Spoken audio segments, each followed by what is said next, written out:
오늘 우리에게 주신 하나님의 말씀은 로마서 12장 3절 말씀입니다. 로마서 12장 3절 말씀입니다.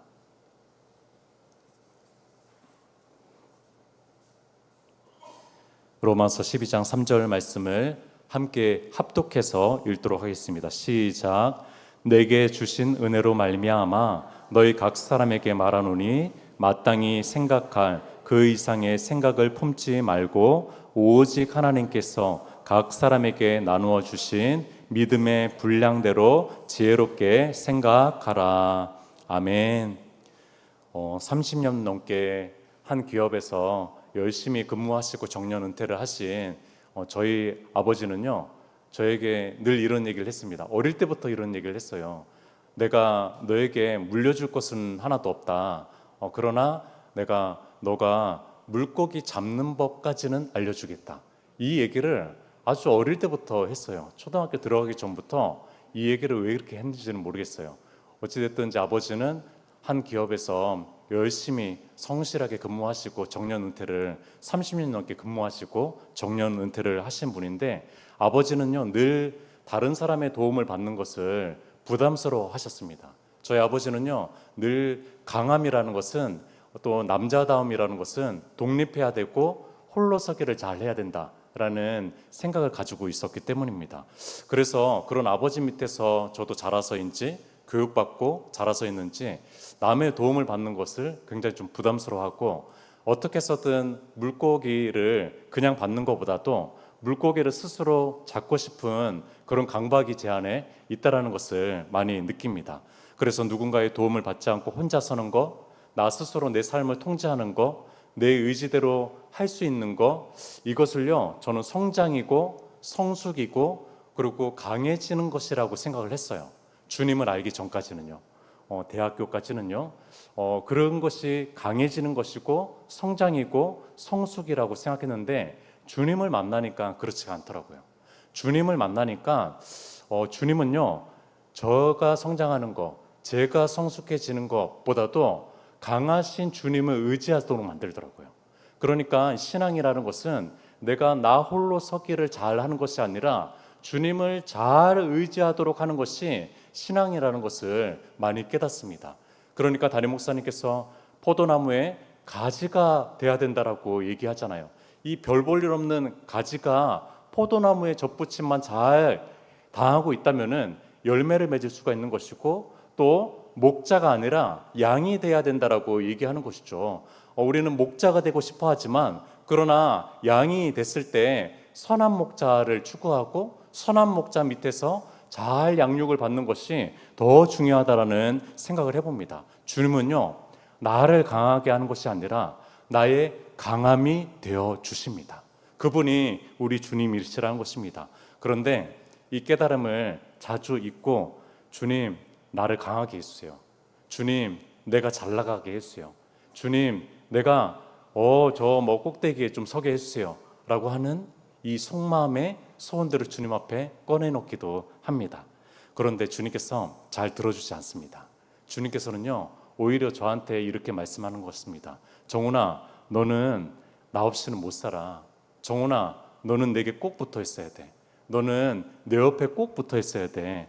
그래야지 너는 제대로 살 수가 있어 라는 음성을 주시는 것 같습니다. 저만 이런 마음이 드는 것은 아닐 것입니다. 인간의 원죄는요 내가 하나님이 되려고 하는 그 마음입니다. 하나님의 자리에 내가 계속 대체를 하려고 하는 그 마음이 바로 원죄라는 것입니다. 우리가 구원과 중생의 은혜를 경험했지만, 그럼에도 불구하고 여전히 이 죄된 본성들이 여전히 조금씩 남아 있어가지고 우리가 의존하는 것보다는 계속 독립하려고 하죠. 나 스스로 통제하려고 하고 나 스스로 살아가려고 하는 것, 이것이 우리의 마음이기도 합니다. 그러나 우리는 구원받은 것뿐만이 아니라 이제 살아가는 것, 그리스도인으로 살아가는 것도 우리는 주님을 의지해야 됩니다. 우리는 시체 더미에서 구원받은 그 놀라운 은혜는 하나님의 전적인 일하심의 공로 덕분입니다. 우리는 아무것도 할 수가 없었습니다. 왜냐하면 시체였으니까요. 우리가 할 수 있는 것은 단 하나도 없었습니다. 오직 주님의 십자가의 공로 의지에서 그것에 기대가지고 우리가 다시 살아날 수 있었고 중생의 은혜, 구원의 은혜를 경험할 수 있었습니다. 그런데 구원의 순간만이 아니라 그 이후를 살아가는 그리스도의 삶의 조목조목의 그 삶의 모든 여정이 하나님의 의지, 하나님을 의지하고 하나님을 바라보고 하나님의 은혜 속에서 살아가는 것이 우리의 삶이라는 겁니다. 난 물고기 잡을 수 있게 됐으니까 더 이상 당신이 필요 없어요. 이제 스스로 내 삶을 영위해 나가겠어요. 개척해 나가겠어요. 당신은 이제 내 삶에서, 인생에서 크게 중요하진 않습니다. 이제 나 혼자 살아갈 수 있어요 라고 말할 수 없다라는 거예요. 우리는 구원도 하나님의 은혜로, 그리스도의 삶도 하나님의 은혜로 많이 살아갈 수 있는 존재입니다. 바울은요, 오늘 본문 로마서 12장 3절에요, 그리스도인의 삶의 특징에 대해서 이제는 언급하려고 하고 있습니다. 그러면서 호흡을 가다듬고 그리스도의 삶의 자세는 무엇인지, 삶의 양식은 무엇인지, 그 기본 원리는 무엇인지를 알려주려고 이 3절을 얘기하고 있습니다. 우리가 이 본문을 주목했으면 좋겠습니다. 우리가 어떤 자세를 가져야 되는지, 또 주님의 나라를 섬기고 주님의 교회를 섬기는 데 있어서 어떤 마음가짐을 가져야 되는지 오늘 본문을 주목해 봤으면 좋겠습니다. 3절 앞부분에 내게 주신 은혜로 말미암아 너희 각 사람에게 말하노니 라고 얘기합니다. 바울은요, 이제 교리편을 지나가지고 그리스도인의 삶의 이야기를, 그리스도인의 윤리의 이야기를 하려고 하고 있습니다. 그런데 그 유일한, 내가 그리스도인의 삶에 대해서 얘기할 수 있는 유일한 근거는 은혜로 말미암아라고 얘기합니다. 은혜라는 단어는요, 눈가를 촉촉히 적시는 단어입니다. 우리의 눈가를 촉촉히 적시는 이 단어를 통해 가지고 바울은 내가 삶에 대해서 얘기할 수 있습니다 라고 얘기하는 것입니다. 바울은요, 자신을 의지하지 않습니다. 바울은요, 그리스도의 삶에 대해서 얘기할 때도 자신의 생각과 자신의 경험과 자신의 의지와 자신의 노하우를 의지하지 않습니다. 오직 은혜에 입각해서 내가 그리스도의 삶에 대해서 당신들에게 조금 얘기할 수 있습니다 라고 얘기하는 것입니다. 은혜로 말미암아 우리는 중생의 은혜를 경험했습니다. 은혜로 말미암아 우리는 여기서 예배할 수 있는 것입니다. 은혜로 말미암아 저 같은 사람이 이 강대상에서 말씀을 선포할 수 있는 것입니다. 로마서 1장부터 11장까지 아주 치밀하게 논리적으로 바울은요, 이 로마서를 집필하기 시작합니다. 복음의 놀라운 계획들을, 또 복음에 이미 이루어졌던 일들을 기록했습니다. 이제 이 복음을 가지고, 너무나 열정적으로 담은 이 복음을 가지고 살아야 된다라는 것을 얘기하는데, 바울은 그 지식으로 얘기하지 않습니다. 그 지혜로 얘기하지 않습니다. 그 연구 결과로, 신학적인 연구 결과로 얘기하지 않습니다. 그 열정과 노하우와 경험과 체험으로 얘기하지 않습니다. 여전히 은혜로 말미암아 얘기하고 있습니다. 은혜로 얘기하고 있는 것이에요. 은혜는 그리스도인의 특징의 첫 번째 특징입니다. 우리가 가지는 첫 번째 특징이 있다면 바로 은혜입니다. 제가 너무나 좋아하는 고린도전서 15장 10절의 말씀에서 은혜가 3번이 나옵니다. 한번 들어보십시오. 그러나 내가 된 것은 하나님의 은혜로 된 것이니 내게 주신 그의 은혜가 헛되지 아니하여 내가 모든 사도보다 더 많이 수고하였으나 내가 한 것이 아니요 오직 나와 함께 하신 하나님의 은혜로라 라고 얘기합니다. 은혜의 삼중창이 울려 퍼지고 있습니다. 헬라어로 카리스라고 하거든요. 카리스 삼중창이라고 얘기할 수가 있습니다. 은혜가 터지는 겁니다. 내가 나 된 것은 시작이죠. 내가 나 될 수 있었던 것은 시작입니다. 시작도 은혜로 말미암아 됐다라고 얘기하고 있습니다. 또 헛되지 않도록 더 많이 내가 조금 수고했어요 라고 하는 것도 은혜라고 얘기합니다. 과정도 은혜라는 거예요. 그러니까 이 과정, 모든 과정들도 내가 너무나 수고한 것처럼 느껴지지만 그러나 은혜라는 거예요. 은혜 덕분이라는 겁니다. 그리고 이렇게 얘기합니다. 다 이 모든 것들을 다 하고 나니까 하나의 작은 결과가 나왔는데 이것도 은혜입니다 라는 얘기를 하고 있습니다. 시작도 과정도 마침도 은혜인 것입니다. 우리 그리스도인들이 우리 모두가 뭔가를 시작할 때 내가 이런저런 아이디어를 냈습니다. 내가 이런 기획 능력이 있었습니다. 내가 이런 추진력을 냈습니다. 라고 얘기하는 것이 아니라 오직 이 시작도 은혜였습니다. 라고 얘기할 수 있었으면 좋겠습니다. 우리가 수고하고 있고 땀을 뻘뻘 흘리면서 애를 쓰고 있고 헌신하고 있는 상황 속에서도 내 열정이 이렇게 커요. 내 헌신이 이렇게 큽니다. 라고 얘기하는 것이 아니라 주님의 은혜입니다. 주님의 은혜 덕분입니다. 주님의 은혜 때문에 내가 이렇게 하고 있어요. 라고 고백할 수 있었으면 좋겠습니다. 그리고 어떤 작고 큰 열매들이 있을 때, 작고 큰 성과들이 있을 때, 이런 업적들을 좀 냈습니다. 이런 결과물이 좀 이렇게 쏟아졌네요가 아니라 전적인 주님의 은혜입니다. 하나님이 다 하셨어요. 라고 고백할 수 있으면 좋겠습니다. 한 성도님, 몇 년 전에 한 성도님이 세례 받는 것을 조금 부담스러워 하셨어요. 그래서 그때를 넘기시고 그 이후에 세례를 받게 됐는데 이런 얘기를 하셨습니다. 아직 믿는 것이 좀 불완전하대요. 자신에게 불완전하고 또 내가 신앙 고백을 하는 것처럼 살아가지 못하고 있으니까 나는 세례 받을 수 없습니다 라는 얘기를 했고요. 몇 년 전에 한 집사님께서 안수 집사를 좀 이렇게 권면을 했을 때 자기는 이제 여전히 부족하다라는 거예요. 믿음이 부족하다라는 거죠. 그래서 안수 집사를 받을 수 없습니다 라는 얘기를 했습니다.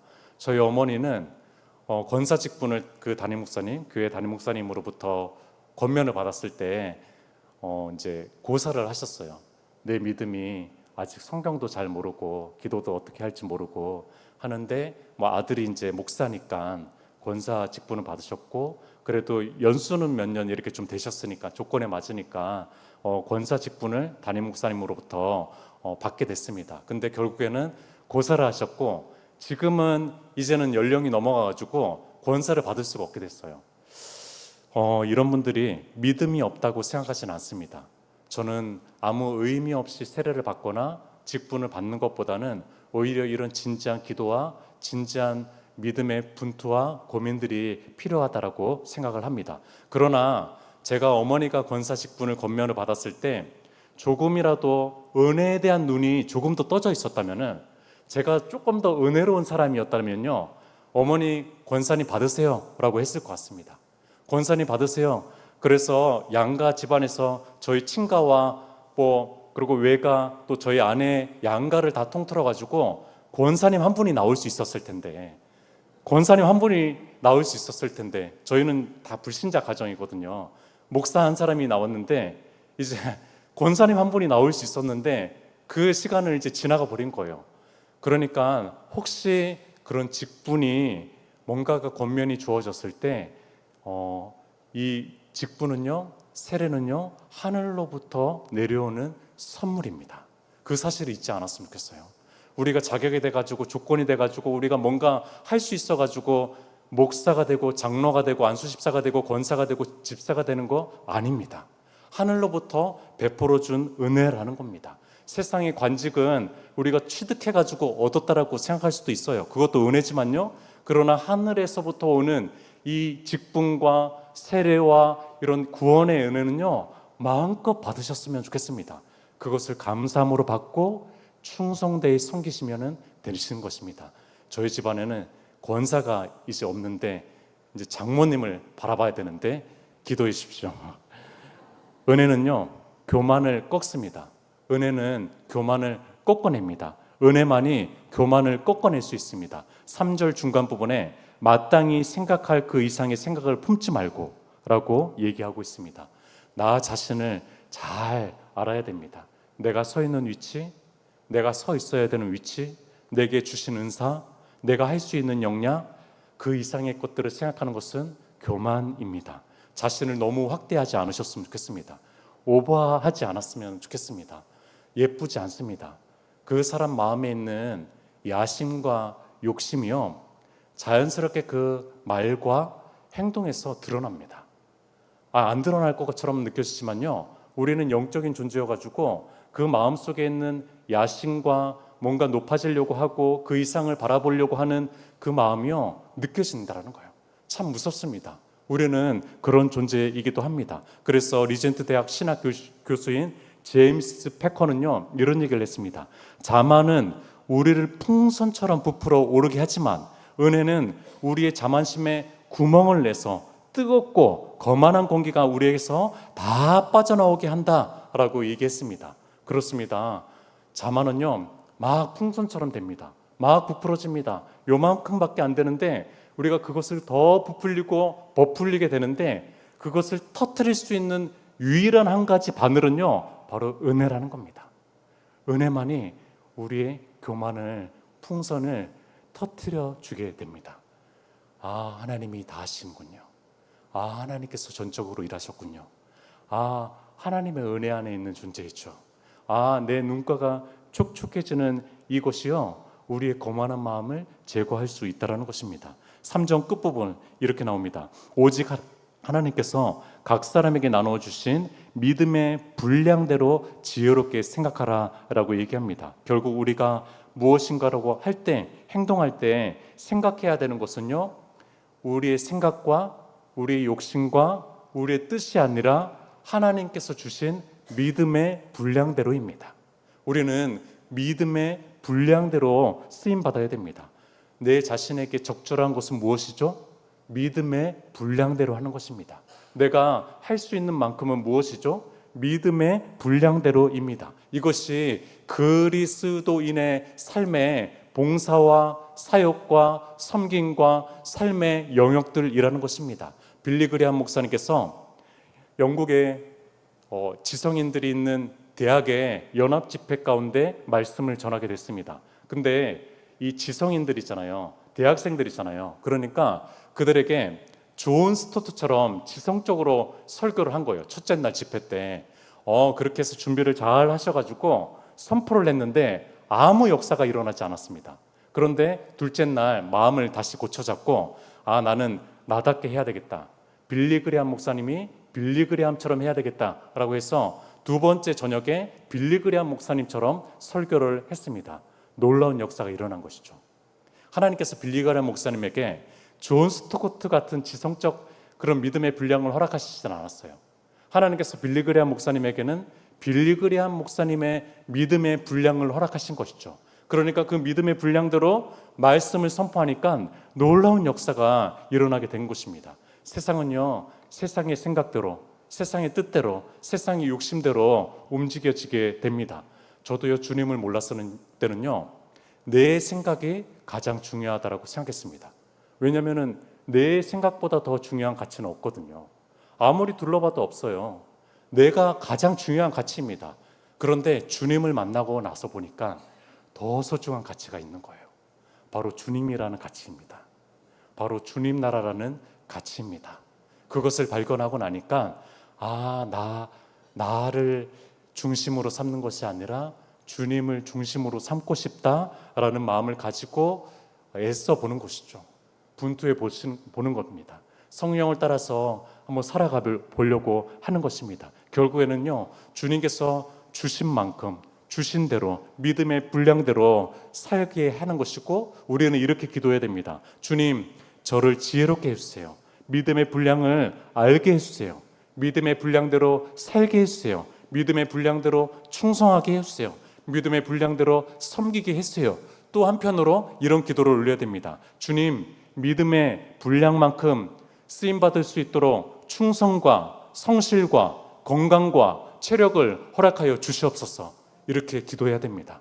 왜냐하면 믿음의 분량을 주셨어요. 그렇다면 그것을 수행할 수 있는 체력과 건강과 충성과 성실이 필요한 것입니다.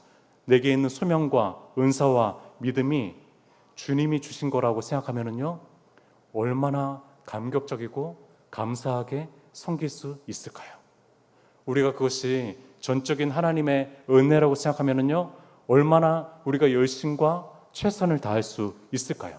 그래서 보지는 않았지만 11절에 부지런히 게으르지 말고 열심을 품고 주를 섬기라 라고 얘기하고 있습니다. 제가 좋아하는 단어 하나만 말씀드리고 말씀을 마치려고 합니다. 저는 아마추어라는 말을 좋아합니다. 이 영어 아마추어라는 원 뜻은요, 라틴어 아마르에서 나왔거든요. 아마르에서 나왔습니다. 이것은 사랑한다라는 뜻입니다. 무언가를 사랑한다라는 뜻이에요. 그래서 우리나라 말로 이 아마추어를 애호가라고도 얘기하는 것이죠. 사랑하는 것입니다. 모두가 그렇지 않겠지만 우리는 프로가 되면은요, 뭔가 직업화가 됩니다. 돈벌이가 되고 기쁨과 감사와 사랑보다는 의무적인 것이 되어버립니다. 그렇기 때문에 이 사랑하는 마음들이 사라지고 직업화돼서 움직여지게 된다는 것입니다. 그러나 저는 그리스도인은 프로가 아니라 아마추어라고 생각이 듭니다. 우리는 주님을 사랑해서, 주님의 나라를 사랑해서, 그래서 그 사랑을 가지고 이 영혼들이 사랑스러운 눈으로 바라보게 되어서, 또 이웃들이 사랑스럽게 느껴져서, 그래서 섬기고 봉사하는 사람들이기 때문에 우리는 아마추어라는 것입니다. 우리 주님 앞에서 프로가 되지 않았으면 좋겠습니다. 우리 주님 앞에서 아마추어가 되었으면 좋겠습니다. 그래서 이렇게 기도했으면 좋겠습니다. 주님, 평생 아마추어가 되기를 원합니다. 주님, 평생 아마추어 목회자가 되게 하여 주옵소서. 주님, 평생 아마추어 장로, 안수집사, 권사, 직분자가 되게 하여 주옵소서. 주님, 평생 어떤 봉사의 직에 아마추어가 되게 하여 주옵소서. 내일 은혜동산 섬김이 교육이 있을 텐데 담임 목사님께서 분명히 이 얘기하실 것입니다. 경험으로 하지 마십시오. 경험으로 하지 마십시오. 분명히 얘기하실 것이죠, 목사님. 네, 분명히 얘기하실 거예요. 주님 사랑하는 마음 때문에 했으면 좋겠습니다. 여러 번 또 선교 시오려고 지원하신 선교인 분들이 있어서 너무 감사해요. 너무 감사한데 우리 주님 사랑하는 마음 때문에 아마추어 같은 마음으로 우리 한번 은혜동사 13기에 한번 사랑으로 섬겨 보았으면 좋겠습니다. 함께 기도하도록 하겠습니다. 주님께서 우리를 주님 사랑하는 마음 때문에 또 주님 나라 사랑하는 마음 때문에 아마추어로 사용하기 원합니다. 그 사랑과 기쁨과 감사를 잃지 않는 봉사자, 섬김, 그리스도의 삶 살아갈 수 있도록 나를 그렇게 붙잡아 주시고 인도하여 주시옵소서. 주여 한번 외치고 기도하도록 하겠습니다.